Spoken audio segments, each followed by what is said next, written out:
ng'oyagala okumanya ebiriko tambula n'abaliko enzige ebuuka nanzige olaba n'abazungu baakiraba nti birds of the same feather kati nno nkuleetedde banywanyi bo mu nsonga zonna ezikwata ne tekinologiya Yoshtech Services bw'ova ku bano ogenda kuwangatto Yoshtech Services be baliko oyagala kukuzimbira website oba application olina ekyakubulako mu system ya kompyuta yo bano babinoonya ne babikomyawo oba kyewandiise data recovery tebakoma okwo Yoshtech Services era bakuyamba okulaba ng'olina obukuumi ku bibanja bye ebya intaneti kiyite cyber security services era nga bakanika ne computers bano nakugambye bannakinku mu tekinologi era nawe ayagala okwebuuza ku kintu kyonna ekikwatagana ne tekinologiya tukwaniriza oyagala cloud services network services oba software development naawe beekwate basangibwa Rubaga Road opposite Barbados Hotel okuliraana Trinity Christian Church bakubireko ku noti 7 noti 5 519 715 oba noti 787 996 667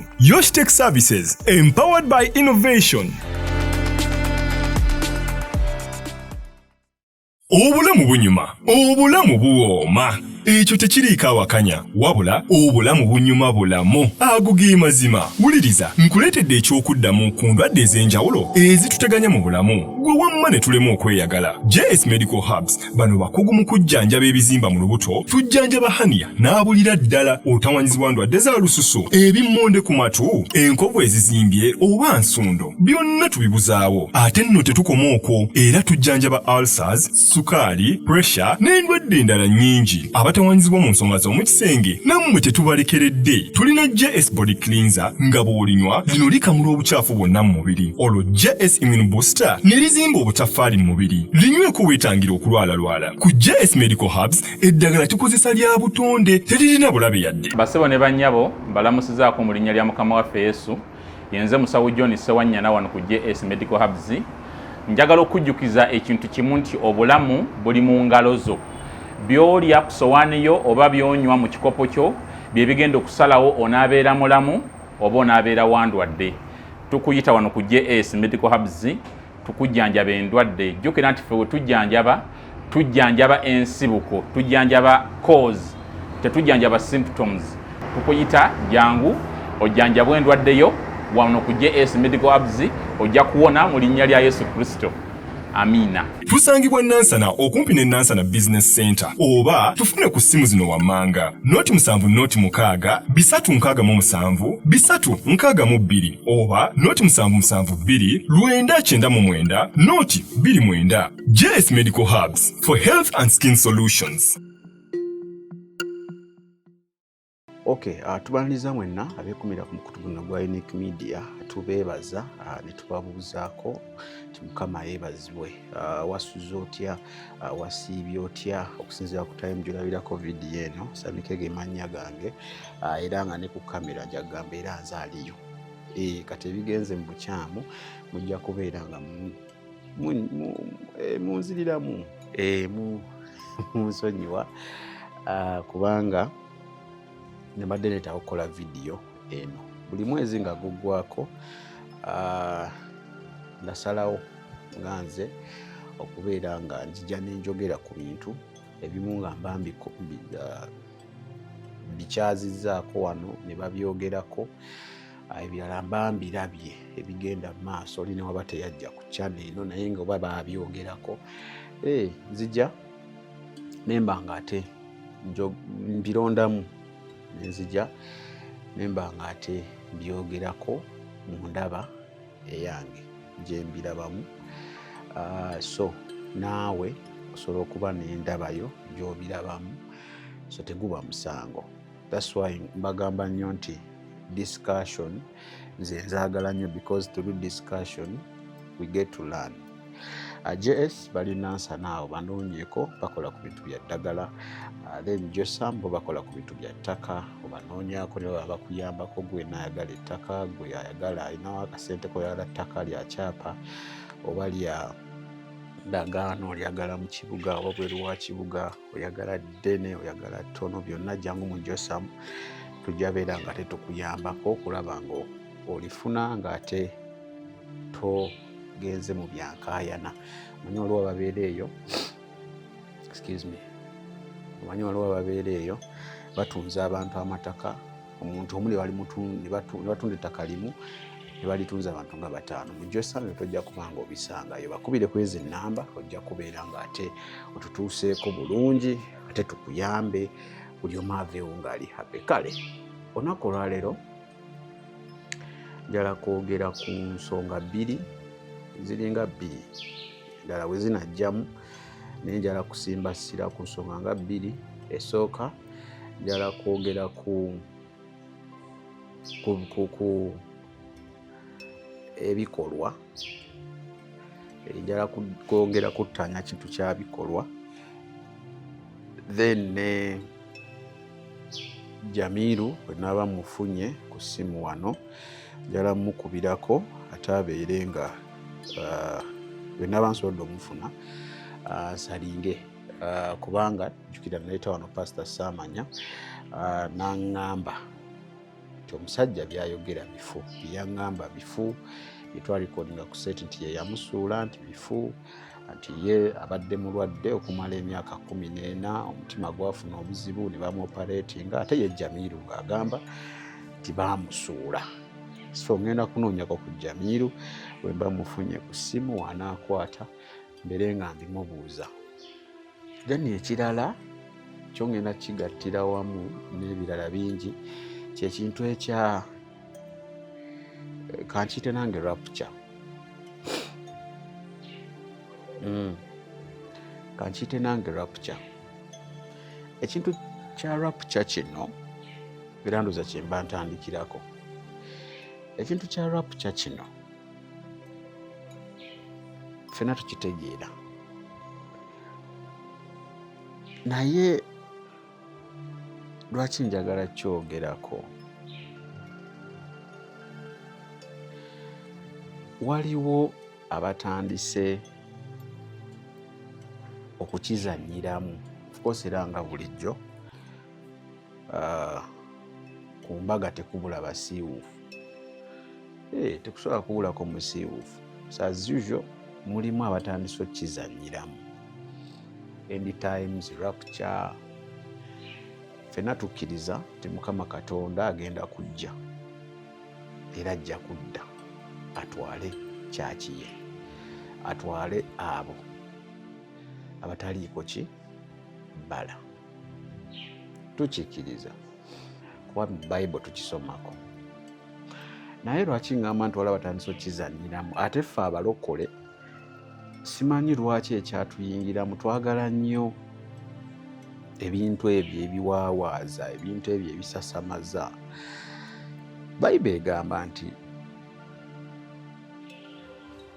tewali amanyi lunaku, ssaawa Katonda waffe wagenda kunona baana be. Tewali amanyi lunaku, tewali amanyi ssaawa, buli bakiro buli bamisana tewali amanyi. Bayibuli wetugamba n'omwana we yennyini tamanyi. Naye tulina abantu wano kujja batugamba nti Katonda yakyusizzaamu. Tulina abantu waliwo eyatugamba oyo wa wano Munnayuganda yatugamba nti rapture egenda kubeera mbu yafunye okwolesebwa Mukama n'amulaga nti rapture egenda kubeerawo, twetegeke nga 18 August 2025.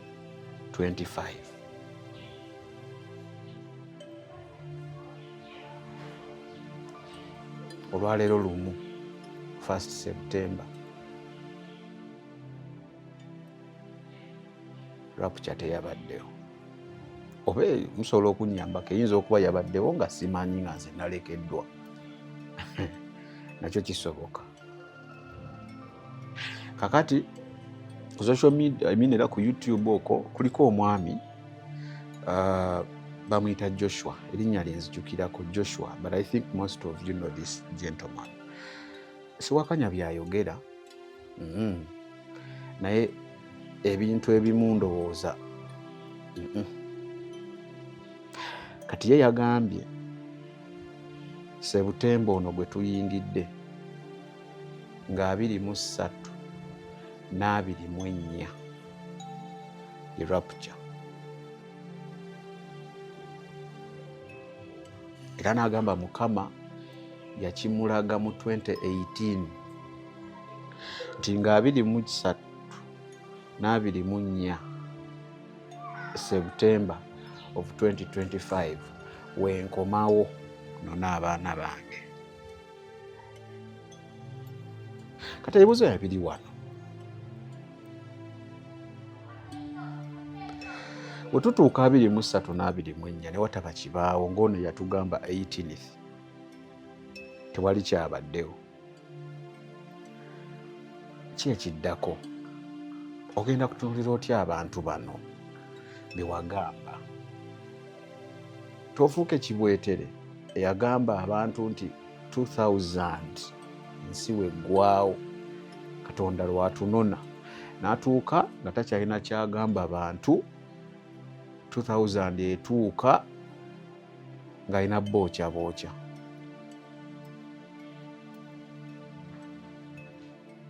I don't know whether those listening to me see where I'm coming from. Bayibuli etugamba tewali amanyi ssaawa yadde olunaku yadde eddakiika Katonda waffe wagenda kujja. Mwe mutandise otuwa ennaku.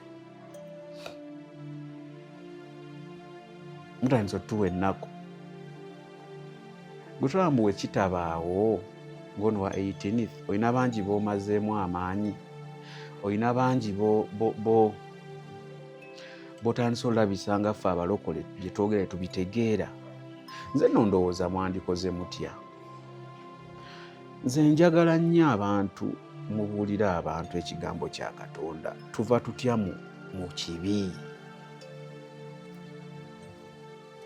Omuntu ava atya mu kibi? Omuntu akyuka atya? Era omuntu omugambe nti bannange twefeeko essaawa yonna Mutonzi waffe akomawo atwale abo. Bannange mwefeeko agenda okudda ng'oli redde. Mwewale ebibi. Oba oyo obikoze nga naawe omanyi obikoze weenenye, anytime weenenye, kutula endagaano z'omanyi n'ez'otamanyi. Leka tutambulire mu kkubo, musomese ebyo. Omuntu abeerawo ng'akimanyi nti essaawa yonna Katonda ajja. Kakati neebuuza eyatugamba 18th ezaayise nga tagamba Katonda ye yamugamba, kati ani mulimba? Igwe yatugambye oba oyagala tugambe yakugamba ye yakyusizzaamu?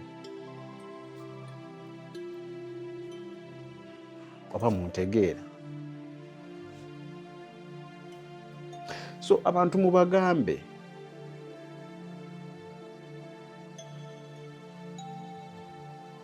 beetereeze bwetereeza. Oba akomyewo nkya, oba akomyewo mwezi gujja, oba mwaka gujja, omuntu abeere nga ye ali ready anytime. Naye towa muntu time period kuba naawe okimanyi togimanyi.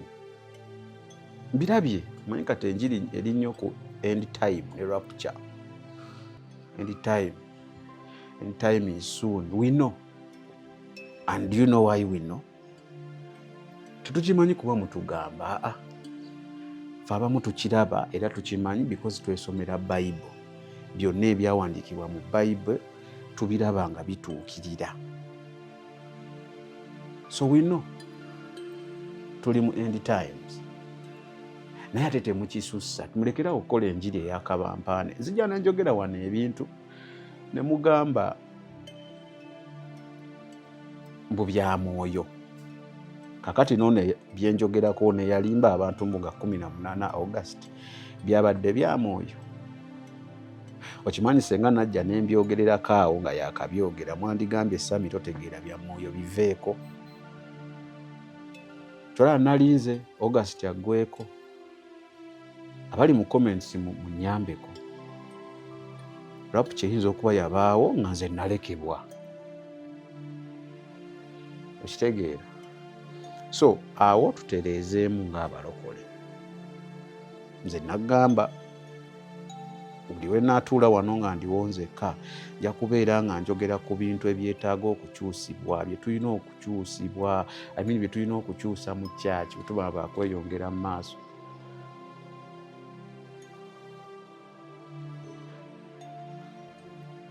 Nze ndi nnyo ku gundi eri enswera ekwagala. Bamugoberera yabyogera naye kati awo tebaagala kyogerako niwo osanga abagoberezi abamugoberera tebaagalira ddala okyogereko. Bible is very clear.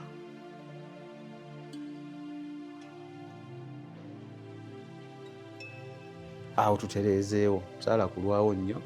Awo tutereezeewo akati njagala kwogera ne ku kya Pastor Saamanya we namuleeta.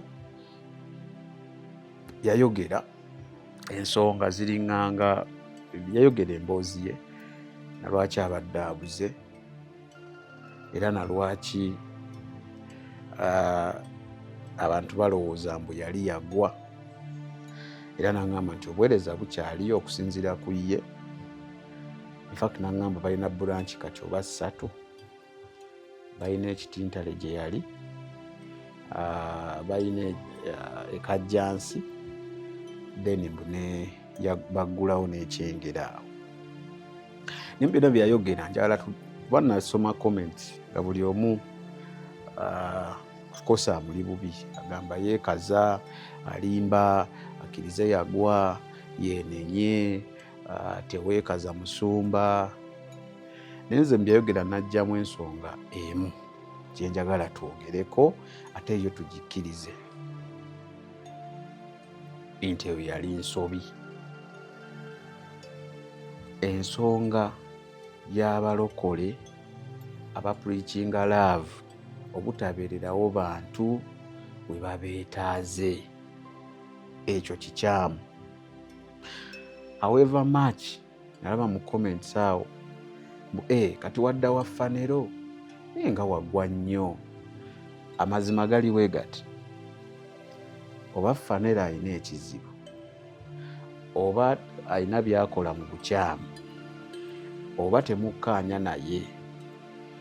Ekituufu kiri nti ku kya Pastor Saamanya ogenda n'amuyamba n'amubeererawo nga bano bonna Saamanya be yakolanga nabo bamuleseewo, yakola kirungi era biri byonna nga tubivuddeko mwe bye mumuvunaana. Kye yakola kya Bwakatonda kirungi era kiraga enkwatagana, kiraga okuyamba, kiraga okubeererawo banno we bakwetaaze. Tukomye embeera eyo balokole ey'okulaba omuntu nga ayita mu mbeera ng'olina obusobozi obusobola omuyamba ave mu eyo embeera n'omugamba bugambi Mukama akuwa omukisa. Ate olumu waamala okukola ensobi nga talina waakudda nga wali wazze n'amuyamba ave mu kizibu ekyo ate n'ovaayo gwamu asooka okumuvuma. Oba ntegeerekese. Tulekeraawo okuvunaana abantu nga baatukaabirira nga batusaba obuyambi ne tutababeererawo, then wavaayo abantu ababeererawo abantu bano batole okuba abantu olumu ababeereddewo tokwatagana nabo oba ggwe olaba basitaani oba olaba bye basinza tebitegeerekeka bifo ky'okwakinolejinga ako akalungi ke bakoze n'ovuma buvumi n'ono eyakusaba obuyambi n'otamuwa, oli agala akole ki? Kati munziremu, oli agala afe oba wali agala saamanya ku kitanda wali ng'ayagala ssente, bonna bagaanye omubeererawo, ono weyandireese obukadde 20 okumujjanjaba, saamanya yandibugobye. Senga abadde gwe gwandaba osobola obugoba. Tube realistic. Bwetuba tusobola kubeerawo bantu ndi kwabo abalina obusobozi by the way. Bwetuba tetusobola kubeererawo bantu tubagamba ki Mukama akugumye ate nga Mukama yakuwa amaanyi agasobola okukyusa embeera eyo, yakuwa obusobozi osobola okuyamba abatalina, n'ogaana n'omugamba Mukama akugumye, Mukama tusaba Mukama, oli n'avayo n'akola ekikolwa n'ayamba. Tovuma buvumi, kirizanga nti twabadde n'ensobi wano twagikola tugitereezezza tutya. I'll give you an example. Naleta wano Paatu yali awa story yogenda mu nnyanja Illuminati biki ebyo. There's stories zino sinamboozi. Stories zino, experiences z'abantu zino zibazzaamu amaanyi ne zibayambako okusitula okukkiriza kwammwe. Yes, we agree and I also agree. Kirungi nnyo. Naye Paatu yayogera mu video n'agamba nze golaba mukyala mulwadde ali lubuto, sirina na kyakulya, simanyi na kiddako, buli omu ayagala okunnyambako annyambeko, teri yavaayo. Buli ali mu comments beefuula nti ekyo tebaakiwulira, wabula bakanya kugamba next part. Sammy, when is the next part? Oh, this story is touching. Indeed, God is good. Ebyo bye mubaamu. Kyemugamba balaba story ya Paatu temwala mukyakuyamba.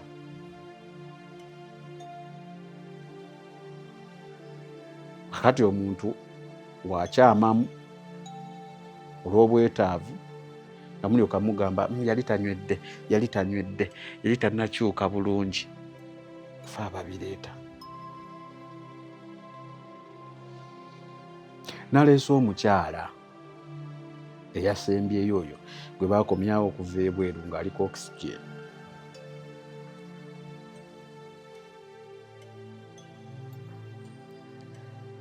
Yasabye obuyambi era mwefudde nti temwalabye. Okitegeera, mwefudde nti temwakoze eki, temwalabye. Era nga kituufu yo video teyalabiddwa nnyo lwa nsonga yabaddemu okuyamba. Naye senga omutwe gwabadde nalyanga ne sitaani, Mukama yamponya. Senga muli mukuŋŋamba mukomyewo, bannange omukyalo oyo mukomyewo, byayogera birungi, ebyo bye mwagala. Wekituuka ku action, wekituuka ku practicing what we preach, awo temubaawo. So kikyengezaako okujjayo. Nkiddamu, let us practice what we preach. Mukama waba akuwadde amaanyi agasobola okuggyawo embeera, gijjeewo. Mukama waba akuwadde amaanyi n'obusobozi obusobola okuyamba omuntu oyo, muyambe. Ebisigadde tunaabiraba naye ng'ayambiddwa. Ko abasinga munenya saamanya lwaki yagenda ewa Fanero, era mbu bamwanjula ewa Fanero, kaakati ekyo kibi nnyo. Ono omusajja ye yamuyamba nga bonna aba generation ye abaaliwo bonna tewali amunoonyezaako. Gwe njagala weeteeke mu ngatto za saamanya. Regardless, siri mu kuwakanya bya Jamiru bye yayogera, simanyi butuufu bwabyo kuba saaliyo. Jamiru yatuwa bujulizi bwe era njagala mukubirako, anaaba asobodde okukwata akwate mubuuze. Naye nze ndi kuno saamanya eyali omulwadde kuba amazima gali nti omusajja yali mulwadde. Nze yamulabako omusajja mulwadde nakati tannatereera bulungi. So kati ndi ku bulwadde buno bwe yaliko ng'anoonya obuyambi obumujjanjaba tabulaba. Senga yali ggwe nga yeggwe saamanya ali mu kiseera ekyo nga buli kamu katunze kaweddewo oyagala ssente zigenda mu ddwaliro, and then this man comes n'akuyamba. Wandizigobye, wandimugambye tontawaanya twala ssente zo, mbuuza ggwe ndaba.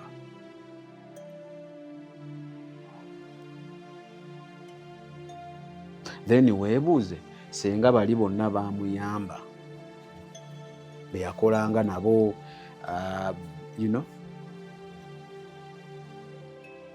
senga bali bonna baamuyamba. Olowooza Apostle Lubega yandibadde yeetaagisa okugenda omuyamba senga bano baakwatiramu ne bayamba omuntu waabwe nga mmwe mumuyita wano ku social media nti yali w'amaanyi era biki. So Apostle yalaba nga waliwo ekibulawo, omuntu takyamulaba ate yali amumanyi mbu yaliwo Pastor Saamanya, n'agenda n'amunoonya n'asanga omusajja nga mulwadde n'amuyamba. Kibi kimu ekyo. Owaayi, ennaku zino ng'akamwenyu tekakuva ku matama. Anti nafuna abantu abatuufu mu by'ettaka n'amayumba. Yosam Properties. Bano bakufunira ettaka mu buli sayizi yonna gy'oyagala. Oyagala lya kyapa oba lya ndagaano, oyagala lya kulimirako oba lya kulundirako, naawe ayagala ery'okuzimba. Basangibwa Nansana okumpi ne Nansana Municipal Council. Bakubire ku ssimu 0748533 Yes, twesiga Katonda era tusaba Katonda, naye Katonda tagenda va mu ggulu ayambe muntu. Katonda ayita mu ggwe, Katonda ayita mu nze. Okitegeera? Ate era wabawo n'ensonga lwaki message ezimu oba oziwulidde. Kwa si buli omuntu awulira message zonna. Waliwo message nange ze siwulira nga siziwulira nti si kuba nti sizaagala, naye maybe sizange. Kyolanze buli message gye mpuliriza Mukama aginsuddeko mwezi ennyingi eziri ku YouTube, eziri ku social media, eziri ku TV, n'engidaba sooka kwebuuza Mukama njagaza ki kweno, nkole ki kweno message. Sooka girowoozaako, sooka giwuliriza nga sinnaba nakusala musango. Netulina nga bali mu comments awo naga Sami entandikwa y'ono tebinkoledde. Enjiri terina kukolera, tolina kuwuliriza njiri ng'owuliriza mbula okuba eyogera by'oyagala. Olumu enjiri ejja kujja nga eruma ng'omunnyu gwe basudde mu bbwa. So ebya Pastor Saamanya njadde byogerako ekyo nti ekyo kyo temumuvunaana, talina nsobi gye yakola.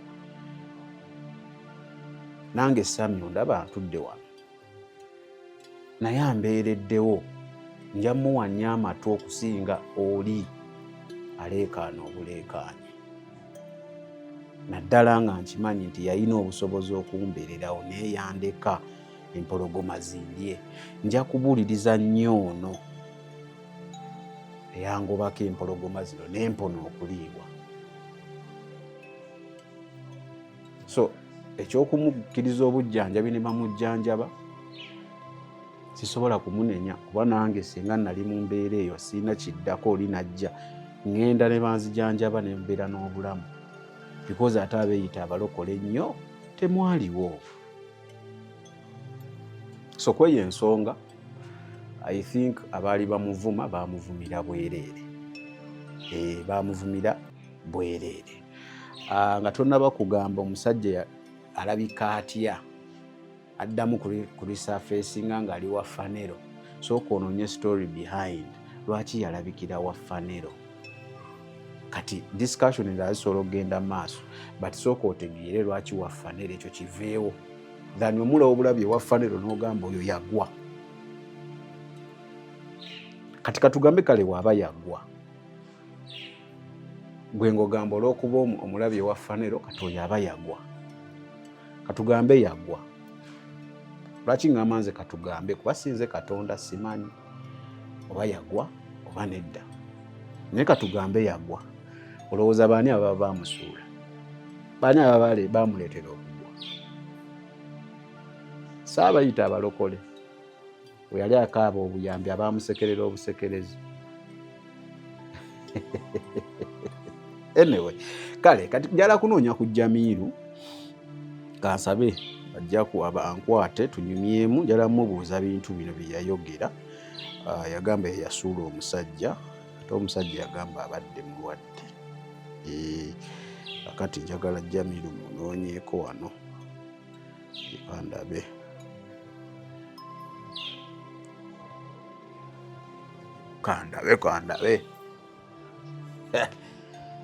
Kandabe Jamiru kansibe wano mba mujja kuwulira. Kandabe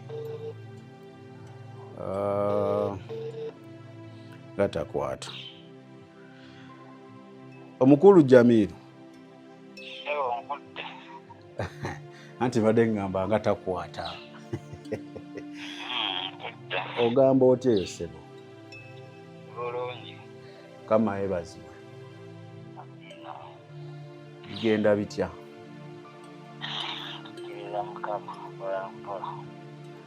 Eyo sente muzirabako mu mpeeko?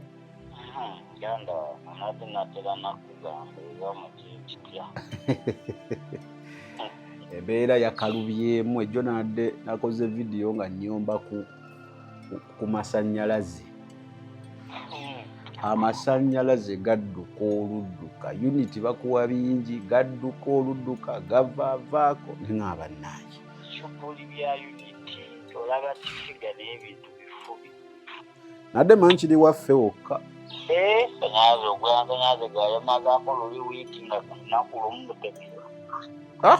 Bannaaye. Okay, kaakati ekikunoonyesezzaako bambi lwa nsonga tulina vidiyo gye twakola emabegako. I think omwaka nga gumu emabega ifuna nti ebiri sijjukira bulungi. Wali owa story yo n'obujulizi bwo n'ogamba mission gye wasookerako ey'amaanyi yali ya kusuula Pastor Saamanya. Era n'otugamba nti wali successful wamukuba ekigo. Tekyenyumiriza. Anti by then wali successful. By that time nali successful n'esaawa so akyenyumiriza. N'omukuba ekigo.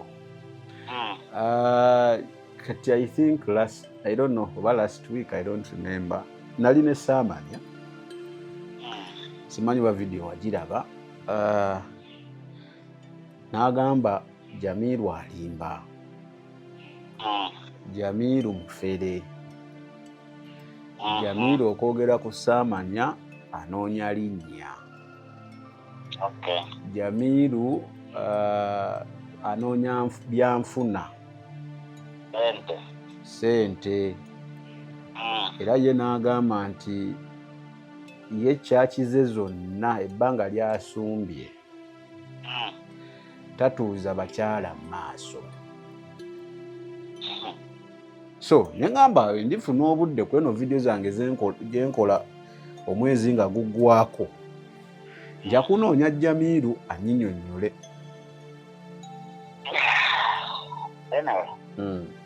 Naye anziza mwenna bali unique mbaagala nnyo. Akati ekiteesezo leeta obuzibu omubiri gwa Kristo ku muntu obutakkiriza nti olunaku lusobola okutuuka nga wali waggulu n'oba ng'oli wansi.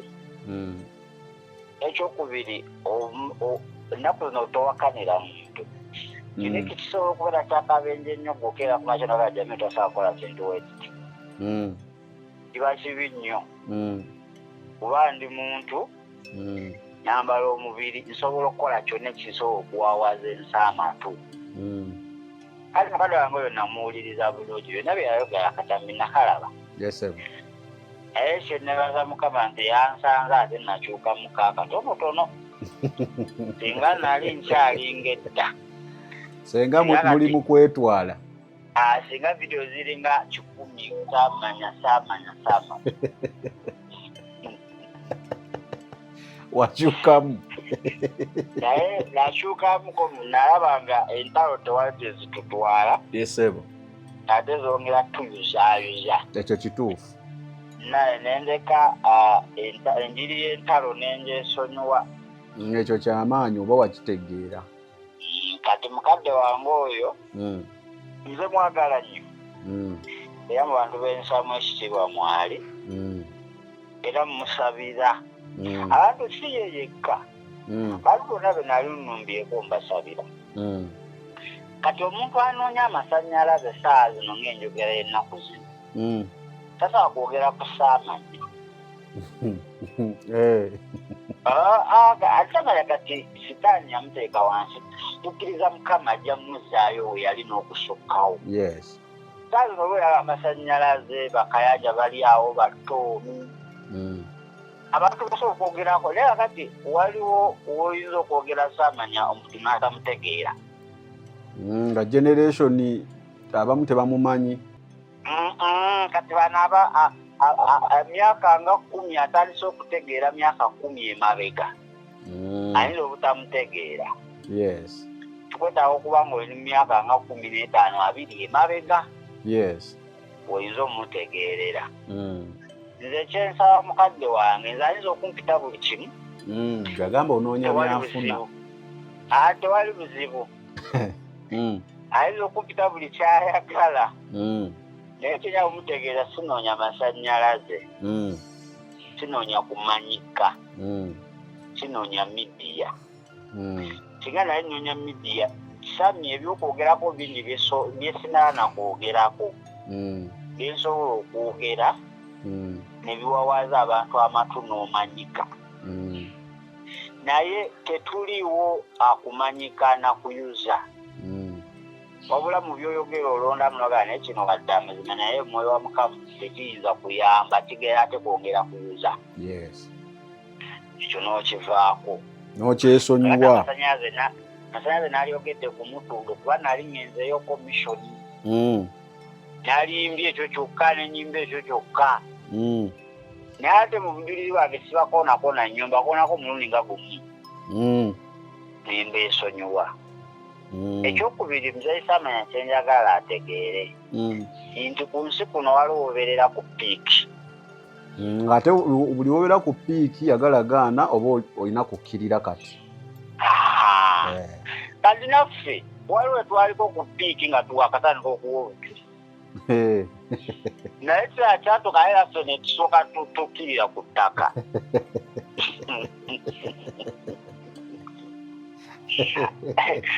naye akaseera k'okugwa we kaba kazze okkirizanga woowakana ate ogwira ddala n'omenyekamenyeka akati muzeeyi aliko ku piiki akkirize nti omulabe yamuswama n'amukuba akalipo mulimba ekkanisa y'ebugoloobi kitintala okumirambo yaŋŋamba ekyaliwo kizimbe sami naye njayogere serious ekizimbe obuzimbe n'okuba nga abantu bakyajja byanjawulo anti munenze nze situukangawo simanyi kiriyo awo eminamawuliro gyeweevugemu okwogendeyo ekyokubiri we nali numba saamanya tetwalumba kutta saamanyanga muntu twayagala kimulimu kife ekkanisa ennyogoge gusigale guzimbe naye nga tewali mugaso kati kyekimulemye otegeera yalowooza mumulumba kwe kumutta nti nawe agamba nti nkyali mulamu Anti yagamba nti okusirika kwe n'ebimu okukkirira mbu yalwala n'agenda ku kitanda emyaka 14 kumpi gy'amaze ku kitanda. Enfuma omugenzi enfuma yafa kanisa yaggwawo. N'agamba munne nga obimanyi nti ngoba tokyakola ba assistant pastor biki obuweeza tebusobola kutambula nga ebulina kutambula. Bw'atyo we yaŋŋamba. Enfuma we yafa. Obuweereza bwaggwawo ekasubi oba bweyongera katate bwama. Weebuli. Si yo wa UC yeki? Ekyo kikulaga Sami. Nti we yali ng'akyaweereza atanagwa ku ndiri nga wagamba. Yali azimba empire ye. Nga ye. Teyazimba baweereza. Batambuza buweereza. Kanisa nti we bukya nga nvuddewo. Ekanisa nesigala etambula. Yazimbanga kintu kye kyakufunamu. Tuba uye wagamba nti we yalwala. Sibaye kanisa neggwawo kitegeeza eyo teyali kanisa eri ku lwazi. Basoma abandi bafudde nuweera ne busiga nga bugenda mu maaso ate bwe waliwo ako ke kaseera kanisa ate we yayirira kuyimirira. Ngaiba ne musumba afe ali wansi tuyimirire n'omulimu guno. Ate bw'ogamba walwala kanisa neggwawo awo oleetawo ate question mark endala. Eyo yali kanisa oba kyali kintu kirala? So your point was mwe temwali ku mubiri. Mwe mwali mukuba kiri kye yalina. Yes. Okay. Ekirala kyenjagala ategeere. Sitaani omulumba talumba banafu. In fact yajjudde wansi n'agaa kitegeeza nali w'amaanyi. Yaddamu n'ayimirira. N'ebino eby'okwekaza Sami naffe tutuuka akaseera ne tukubwa. Mbuli mbeera. Nasabulwako ne ntuuka nga ne ku densiro ofisi abaana nateeka nga ne ka vidiyo n'akamu. Nakulaba. Ninjesonyiwa n'ebirawo. Wakolanga zi video nenga ne Katena akoze yaki. Gavazima okubira tula wansi nenzikiriza. Nka bwe Sami. Kabaka yonna kwe kukkiriza defeat n'obiseetiza. Nodda n'amaanyi. Nodda bupya. In fact enkomawo ye yali badde ng'ate abuulirira abasumba bangi bannaaye.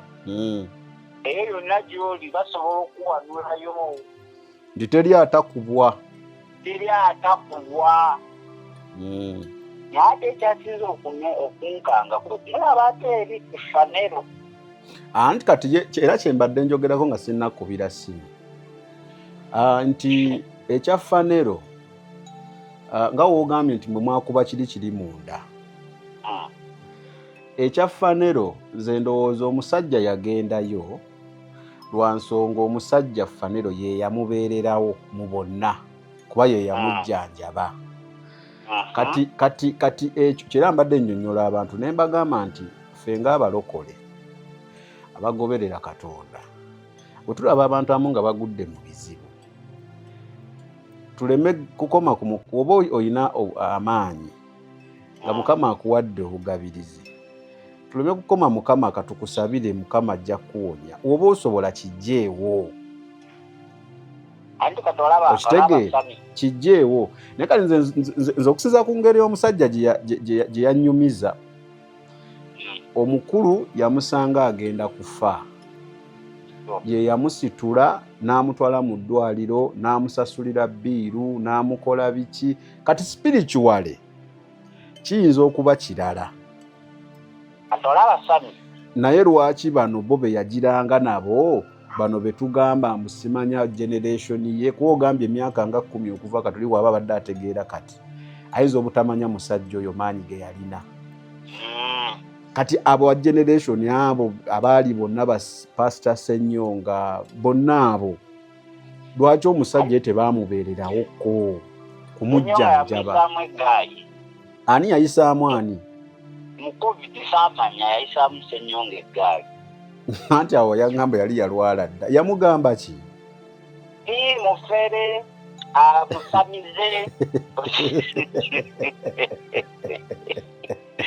otegedde yamisamu eggaali ate oyo muntu yali badde omwangu omukwatirako yekiranenya abasumba balaba tubyogera naye ennaku zino kati buli omu alina empaya yeyekangulesa tewakyali bumu awo wewali obuzibu kyembadde njogerako singa omusajja pasita saamanya kyeyali akoze mu mubiri gwa kristo muganda wange teri musumba yalayo kyeza basaba okutuuka buyiri yaŋŋamba yakoma okubala nga yakayokya 2:5 tamanyi oba yaŋŋamba 2:5 something simanyi naye yaŋŋamba tamanyi bungi bwago ani yali atya omusajja oyo ngakyaliyo n'agamba nze oyo kasita munkubira obusabire bwakuddamu butiike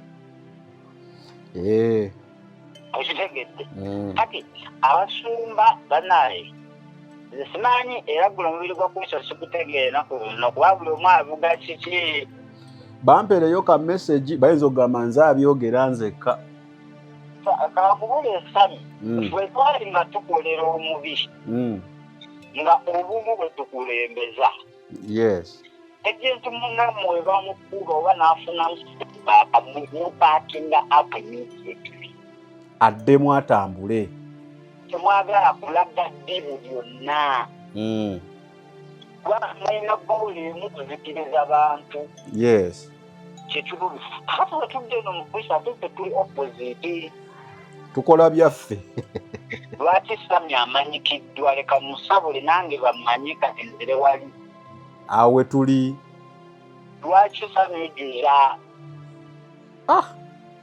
kanguleyo abaana wano sami lina abasumba mu uganda abasasula abaana obuwaayiriza n'okutega abaana obumasu mwebali muno mu uganda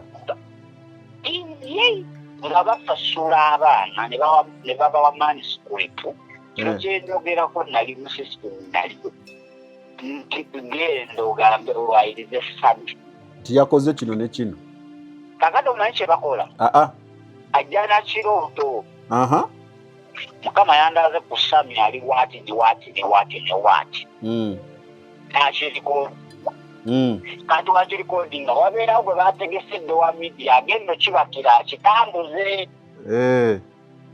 kati wakiteekayo ng'ono akitambuza ng'akituulamu akigamba kituufu ekyo mukama byayogera bituufu banaye abasumba obukodyo tosana bategeera kati bakitambuza afunayo abamidiya be nga 5 bati ne bakitambuza basobola kutuulamu n'osigala kyekyo nti katonda yandaze Jamiru mufere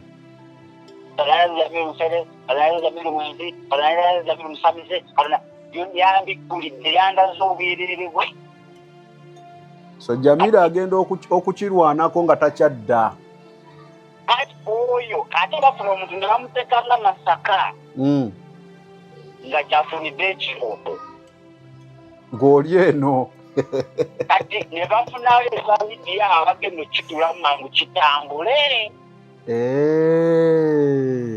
bakitambuza akifuna abamulala kati bano babanga batalina kye bamanyi bo basunzula nsonga kiseereza abakola omulimu ogusinga be bano abakitambuza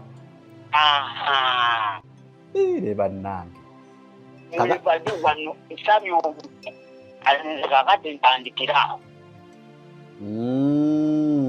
mwebali wano nga nakuminyidde amannya sami tojja kwewuunya nga gwe mulimu gwa nja kunoonyaako tugamenye nze njaga kuwa kati nze mukadde wange kyenkubiriza abasumba okusookera ddala bannaaye buno obuweereza si bwaffe si bwe wabutandika si bwagera obukomekkereza ekyokubiri bwe tuba ffenna tulina ekigendererwa kimu nti kujjuza bwakabaka bwa Katonda lwaki bano abalabika ng'abakooye tetubayimusa tetubasitula ne tubaleka emabega ne bafiira eyo kubanga ekyo ky'oyogedde buli we tubaleka bano betuyita mbu bakyamu bo bagenda ne babajjayo kala ne tuyomba nsama yasimulenya okugenda wafane okitegedde yali talina nsuubi bonna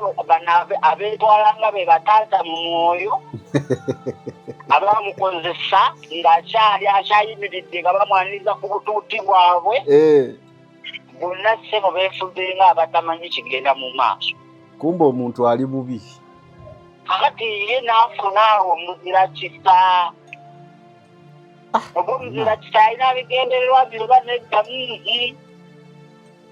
okitegedde kakati awo obuzibu bw'endaba kubanga Ssenyi Katonda wakwita n'agamba nti obuweereza babuyita unique media there is still hope nejja n'ekuyamba aye netandika okubanga evuga ideas zo ne principle okuva ku unique ng'otandika otambulira ku there is still hope eno kiba kifudde awo wabaawo obuzibu awe waba obuzibu awo nzikanya naawe naye ng'obuzibu buvaawa obuzibu butandikira wali ku kyoyogedde nti unique media weba yali etambulira ku kkubo ttuufu ng'erina ne beetambula nabo abali ku kkubo ettuufu there is still hope wejja kale yo nga tugamba ya sitaani for example unique naafuna obuzibu bano bonna bembadde ntambula nabo nti be baakatonda ne bansuulawo there is still hope nejja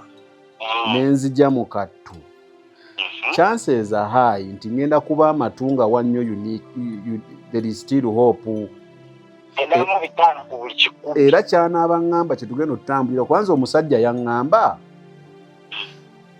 Jamiru agamba nti nagwa kati njagala omutegeeze ngenda kukyaza fanero kiraba fanero akyazikanga nga wagwa kati abatategeera ntiyamoyo tebajja kitegeera naye okigenda diipu kibanga nze kennyini okukubira paasi naye nga paasi gyekukubidde ogenda kwekuba owunigoolo kati paasi eyajja yalabamu manyi sitaani akwata ekitundu kungulu n'asiiga naye nga munda kyali kisabike kati omusajja wattu talina ngeri kati wakivaamu kyamulya n'abalisobodde omuyamba bonna beefuulanga abatali mu nsi yaŋŋamba nti Jamiru w'omulaba mumbuulizeeko musumba we yaani era Jamiru asabira wa atugambe buli Sande nsabira wano owaayi ennaku zino ng'akamwenyu tekakuva ku matama anti nafuna abantu abatuufu mu by'ettaka n'amayumba Yosan Properties bano bakufunira ettaka mu buli sayizi yonna gy'oyagala oyagala lya kyapa oba lya ndagaano oyagala lyakulimirako oba lyakulundirako naawe ayagala ery'okuzimba basangibwa Nansana okumpi ne Nansana Municipal Council bakubire ku ssimu 0748533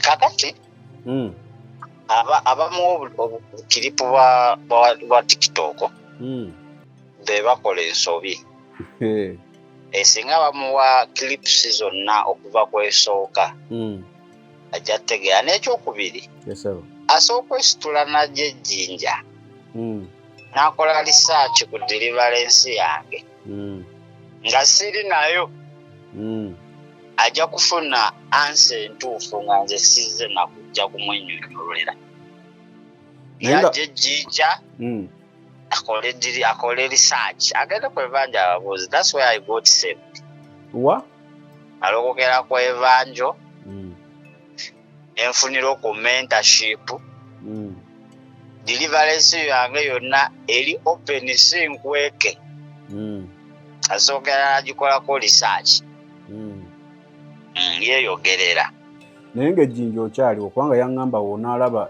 information gyakuweereza ojja kweyongerayo paka Mbaale nti mbeera jjinja okuva nalokoka 2 28 paka nakati ndi jjinja siraba kintu alambale kuba nanti mbojja kudduka ate nga nziruka ki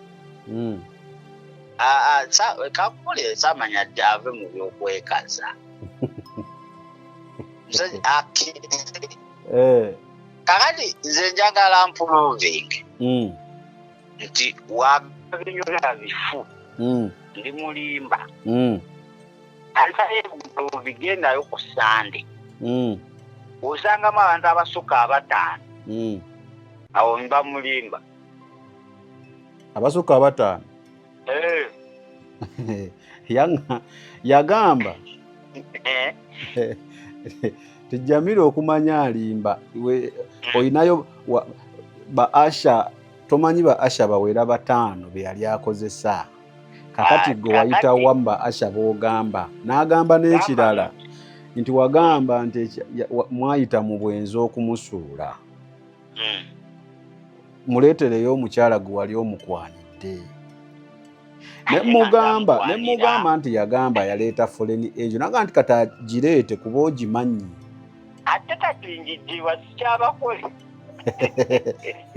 yagamba ate kati ayinza okwogera kyatamanya nti kati ye foreign angel agimanyi agireete abisumba ave mu byokwekaza yuniza nkubuulire yesebo defense waliwo weyambira waliwo etayambira tekimanyi musumba akuba defense nina erinnya lye yalina si lyalina akkirize nti kakati saamanya mulala anoonya okusituka obusituse okudda sabasazi nomwita kati okwokyesa bayinza okutya tasobola ekyo simanyi naye wali akugambakamba sange nga mulina kusamira naye kati saa zino kabanya bangamba nti abekizesa kiyinza okuba nga kifulukwa kisobola kukkiriza kati so tutamanya asobola okuddamu okubeera omusajja ow'amaanyi wegenda ebugoloobi wosangamu abantu abasukka gwe kankubuulira emirambo zaawo nga kiri kisaawe kya mupiira naye ng'olowooza waliwo parking yard okuvira ddala eno ku village mall ebugoloobi n'obuuza saamanyi abamumanyi muganda wange nga counseling olowooza service byonna tetwogera nti adi campaigning wabula tumulaga wotukanga ekiseera nga bye wali okola tokyasobola bikola wabaawo ekikyamu era oba olina kwetereeza okitegedde kitegeeza waliwo ekitagenda bulungi waliwo kyaganya okukkiriza ate watakkiriza kidireyinga okudda wali we yali kanisa zayogerako saazi neyekyengera agamba yaggulawo obuweereza obulala ekyengera eyo fanero bulanki eyo si kanisa ye yangamba ye kanisa y'embuzi ayina ebugoloobi ayina ekajjansi kati yatandise n'ekyengera ajjansi teri kanisa nebugoloobi teri kanisa waliyo ekizimbe ekyengera eyo fanero bulanki adai nakubuulira nze tompita ng'ogendayo gwe mugambe Busumba ekajjansi osangibwa wanzijeko omusaavisi ebugoloobi obeerayo ddi nzijeko omusaavisi ojja kujja nombuulire wotasangamu bantu babiri yatendereza yakuba eŋŋoma yasinza yavunula samanya yali abikola ebyo ng'akyali samanya nga wayingira gabodde 5 ng'alina omuvubuka bali bamuyita Aloni ng'akola nga bodde 5 we ng'alina nejjuma bali bamuyitanga ne Junior ng'oluusi yamuvuka nga be bakola nga babodde 5 nga samanya abeera katuuti bibeera wali mu maaso ebivubuka byambadde masuuti black bitaddeko galubindi olowooza kati bikyaliwo byagenda bintu byakyuka akkirize naye ebyokwekuba difensi oba weekeereya oba okeerewa nze ogenda ebugoloobi n'osangayo ekkanisa n'olabira ddala ng'amazima sukka abantu 5 omaho gaya Jamiru oli mulimba otulage ne ka vidiyo awo nja kuba omulimba ow'ebbaluwa newe naye banga tebiriiyo kibuuzo Jamiru alimba kaki ekyatuukawo yalwala ate kati abalwala bonna kanisa zigwa nawe dirikireka yuniko osobola okulwala watendeka abaana basigala nga bakyatwala mu maaso omuli yesebo ekyo ekyokulwala kyakwekwasa bale tulina Jamiru tugezaako kutunnyonnyola ebintu ebimu ebyayogerwa wano nga addibwamu Pastor Saamanya. So bwe yakatwegattako Jamiru gwe tuliko Saamanya bye yayogera bye mbuuza Jamiru addemu kubanga ne Saamanya mu kujja yali addamu Jamiru bye yaŋŋamba najja Pastor Saamanya agamba Jamiru mulimba era mbu Jamiru mufere anoonya byanfuna kati naye kakati ekyo kyeyayaga anoonya byanfuna ate yalisose n'okwekuba mu ttooki ate tamanya yanoonya ebyenfuna ate atya lwala nze namala ngaatandika tikitooko ye kati wagifolowingako ayina tikitooko natula tikitooko eri nenkaba mazala nga Mukama nkyasira ng'akola ki omusajja eyali ayimirira n'abogolera emizimu era ayimirira obuyimirize mu kibiina ntu ne bagwa kagateekako 5,300 nkulaguleko kati te bunnabbi ate Bishop eyaŋŋamba Bishop mbu yabisoma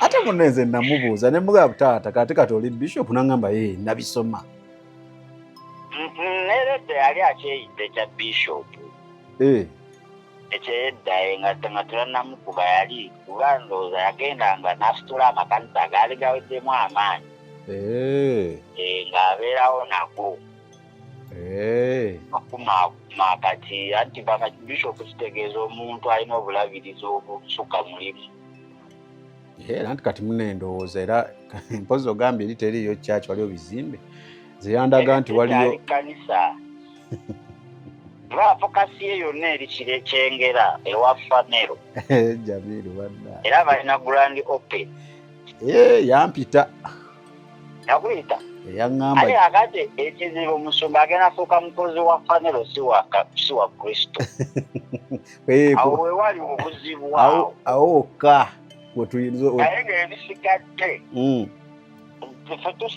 tuli basanyufu okuba ng'akomyewo lyessanyu lyaffe ekibuuzo anaabeera Katonda oba anaabeera k'oli nga yamuwa ebiragiro ekyo kiraba bulabi t-shirt kati zonna zayambala enkuufiira zonna zayambala kati Fanero ku mutwe ekituufu ekyo tolimbye kujjako ng'ozaalibwa leero naye abantu abali sirias mu mwoyo Fanero bamumanyi ate oyo siruma mumufu okitegeera kati siri sure nti eyo connection yali ya Bwakatonda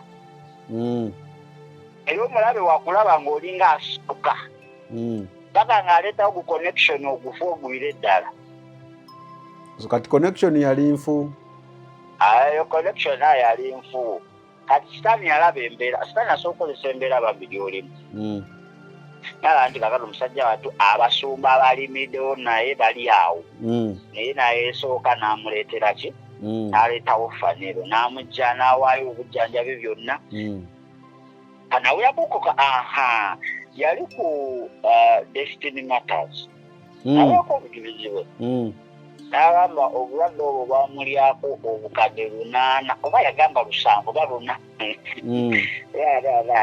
ate gulirekera okutulimba bwebanyi obukadde 8 bwe ng'ogenda mwana biliyo yaŋŋamba yatunda buli kamu akake akubuulire kuba omutima mufere asooka 1 Chamanya twagendera okutandika omukuba era sitaani alatandise omulabamu chamanya ng'atunda amafuta. Ng'atunda efuta. Ku mulyango oba oyingira waliwo ebbaasa. Ogenda waliwo batuula be babakuŋŋaanyiza abazze mu kansolingi. Wabaawo ekibbo. N'eri munda. Wabaayo ekibbo. Kakati waba yeegaana Juma. Yagala Juma tamumanyi. Nga Junior. Juma yali amuvuga, yali atevuga n'omusirikale, yali assistant pastor, yali asula embuya. Yagamba Juma tamumanyi. Ati katasobola kukkiriza naye nga gwe Juma yali abeera bwe baali bawadde obuvunaanyizibwa kati nga yakulira abantu ababeera ku church kuba baali basulangawo. Juma oyo ne Junior amanya Aloni. Waliwo omuwala yali abeera e Kasanda. Eyajja nga baagala afumbirwa oyo Junior. Yakomekeza ng'ate Aloni ayagala omutwala naye nga n'oyo omuwala yali mu lukwi naye tamanyi. Kati tamanya kyatukesera nga bonna balowooza mbu beesiga be baliwo ku lulwe. Ng'ate bali ku sayidi eri mulwanyisa nga ye takimanyi. Zinalaba ayomba Eluda. Kimanyi oyo Eluda bonna bagenda be yali aliisa. Oyo Eluda yalina ekibanda ky'emmotoka. Eluda oyo baava Tororo. Musajja weeyo si wamu. Gwe omuuze oyo assistant we yajjayo emundu. Oyo assistant pastor nga olutalo olwali olw'emmotoka nga bamugulidde buno obusipasho bulawumu buno obutini ate nga sente ze basolooza ku bunene samanya akozi yali munene. Sente ze basolooza baali baagala mmotoka ewesa samanya ekitiibwa. Naye ye tamanyi olwo olukwe bano okutuuka okulya ssente sitaani gwali mupango balye ssente bakolewo akavuyo akagenda okugusa abantu kuba mugirayo emundu mu kyaki ebate kyali kyaki. Ako konna kaali katego naye ye tasaana bijjukira kati. Byonna tabimanyi. Tasobola. Annange. Obuuze oguwala ogwali gukulira kwayo ogugweru ogunene. Kweyabita erinnya naye abo gwali kubeera saidi z'ekajjansi. Ekitintale nge ewaali kyaki emyaka yonna gye yamalayo teri yalala ku mukazi wa Sama. Era nga wabajja ku kyaki bwogu ajja bwomu. Eri lunaku mugeekyamanya lunaku kirwayogezeko ku kyaki n'omukyala. Abaweza bati bamanyi mukyala w'omukulu. Ng'ani amumanyi. Era ng'abamu bagamba pasita talina mukyala, abamu bagamba pasita. Weeri tannafuna. Yalina naye ng'amulekayo tayagala bategeere. Kubanga ekyaddala ekyasinga okubya Saamanya sitaani kye yatulaga wa oba omusamize ssente Saamanya alya ffenna twagala ssente. Era nange sitaani yali ankubyeko. Era nange okumpa bazaali ssente. Naye Saamanya yali aganya ssente n'abakyala zikalakita z'abasamize. Biri ezo ze baamuyitiramu. Naye tebaamukubambirwa kuba yali talina kyali, yali afuuse ekizibu mu nsi ey'omwo. Yali abatabukidde. Yali abatabukidde nga okumwetawuluzaako balina munoonyeza lukwe lumusuula. Ddaki. Kale wegamba gwe wali oyoko eŋŋaana za Saamanya edda. Saazigobereranga nnyo namula. Edda naali siri mulokole naye nga kati baba bakutuma mission byonna babikulaga. Baye Saamanya yajjako batulako olukuŋŋaana yajjako mu Jjinja n'Embaale. Bano babujingo naye baali baama. Ate oli nga byaddala bya siriyasi si byakiwaana ebyabano. Si byakubasomba. Akati gwe mugamba akoleko olukuŋŋaana Ejjinja oba abantu wonna olabe. Ate omusajja ali mu kudda. Ali mu kudda buzzi. Avaawa adda avaawa. Abadde mulwadde.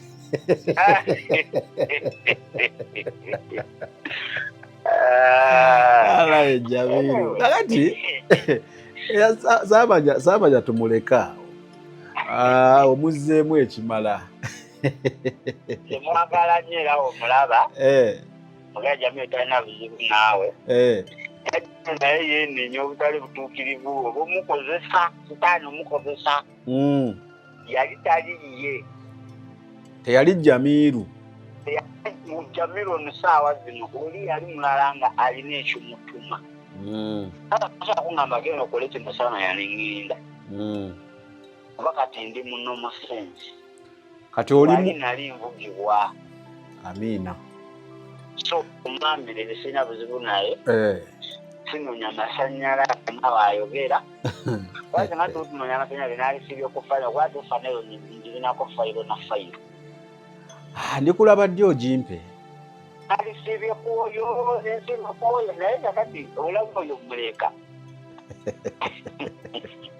Kakati amanyi Jamiru nno naawe olina ensasagge olumu.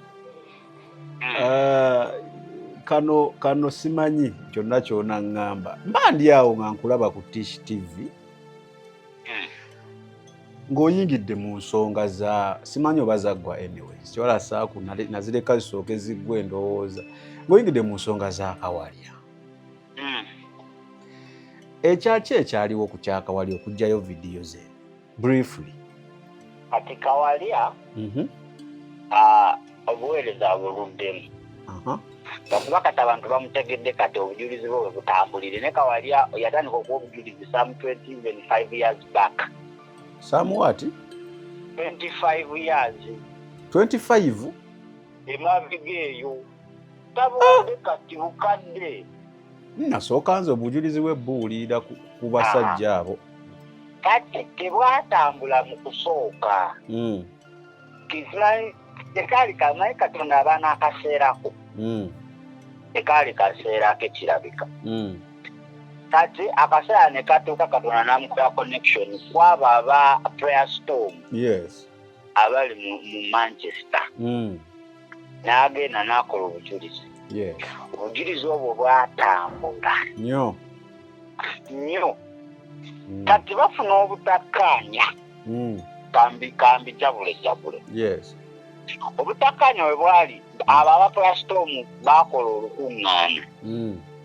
Olukuŋŋaana olwo lwali international. Nga okuyingira ssente. Kati abantu baali bangi kubanga obujulizi bwali butambule ng'ate babagamba Kawalya yakola ki? Yajja. Yali atera okugendayo. Kanawulira. Ku luno baali bakoze advertisement ng'eri so mega. Kati Kawalya ndowooza n'atagenda. Teyagenda. Olw'ensonga ezimu oba endala kubanga bano abantu bo baali baagala mukozesa. Kufuna ssente kati bo baali bafunye wiponi yaabwe buli baagala otegeka conference. Nga bategeka nga bamuyita. Kawalya teyagenda. Kawalya waatagenda bano ne banyiiga kuba baateekamu ssente empitirivu. Abantu bajja kati obwesigwa buba bufa ne ssente ze bataddemu. Kati kyabaluma nnyo kyabakosa nnyo. As a brand. Brand yaabwe okufa. Ne banoonya engeri gye bayinza okwesasuza Kawalya. Engeri gye baafuna ya bigambo. Waliyo abasumba bali mu Uganda wano nga bamanyi n'amanya baafiidinga bali ebigambo. Kati abo abasumba abamu balina olutalo n'obuweereza bwa Kawalya. Ne bafiidinga Prayer Storm ebigambo. Prayer Storm teyakonfaminga bulungi. Kati n'avaayo n'agamba nakalabako allegations zino atulabye omuntu n'osi mwesigwa ssente azikozesa bubi ateeka bayogera gaali bifu zakubuulira ate nawulira oyogera ku by'olubuto anti nzija kyetugenda okukola kikino Bulaza nzikiriza nkole puroguramu endala ompe Kawalya solo ya Kawalya kubanga birimu nnyo birimu ebya ssente birimu nnyo obutaagaliza kati platform yajjayo obujulizi nabulaba nga babugjeeyo tebabugjayo babuteeka private nga gw'onoogenda vidiyo yo n'okyusa setting n'oteeka private tebabugjayo badde manyi babugjayo kakati bakontrolinga buli channel buteekayo yes because senga baba babugjayo bati basobola naye kati wobuteekayo copyright ebekkuba channel nyingi era gwekantalawo ti n'obuteekayo eri baba bakulaba nga bakustrikinga Jamiru anji nzikiriza nkunoonyeeko enkya twogere ku sitole ya Kawalye kuba abantu abamu sitole zatambula nnyo mu luzungu tebazitegeera nabiraba awo naye nga omusajja bimunoonyeeko limuka naye kasike muleka afaafaagane n'ebintu bye afafaagana naye tebakola naye nga nagaze mazima Kawalye sirimu kuweereza abo ekimanyi nakyakiyejjeeri aye twogereka kale ngenda kunoonyaako enkya then twogere taata bannaluniki mbatumiddeko bannaaye kale sebo naffe tukutumiddeko